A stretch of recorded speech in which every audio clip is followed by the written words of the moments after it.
Hello দর্শক, আসসালামু আলাইকুম। আশা করি সকলেই ভালো আছেন। তো দর্শক আপনারা দেখতে পাচ্ছেন এই যে সরিষা গাছগুলো দেখতে পাচ্ছেন। তো দর্শক, এই সরিষা গাছগুলো কিন্তু খুবই উপকারিতা পাওয়া যায় এই সরিষা গাছগুলো চাষ করে। তো দর্শক, এই সরিষা গাছগুলো আপনারা দেখতেই পাচ্ছেন, আমাদের বাড়ির পাশ দিয়ে আমরা কিন্তু এই সরিষা গাছগুলো চাষ করেছি। আপনারা দেখতেই পাচ্ছেন পুরো জমিতে আমরা এই সরিষা গাছগুলো চাষ করে থাকি। এই সরিষা গাছগুলো চাষ করে আমরা কিন্তু মোটামুটি ভালো ধরনের লাভবান হতে পারি। আপনারা দেখতেই পাচ্ছেন এই সরিষাগুলো দিয়ে আমরা কিন্তু সরিষার তেল তৈরি করে থাকি। এই সরিষার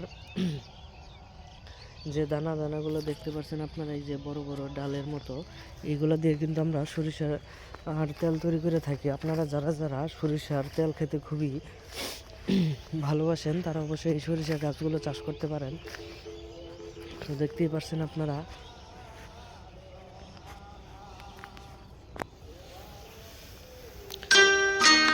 তো দর্শক, আমাদের ভিডিওগুলো আপনাদের একটু ভালো লেগে থাকলে অবশ্যই চ্যানেলটি সাবস্ক্রাইব করে দিবেন এবং ভিডিওটিতে একটি লাইক করে দিবেন। ধন্যবাদ সকলকে। সকলে ভালো থাকবেন, সুস্থ থাকবেন। আসসালামু আলাইকুম।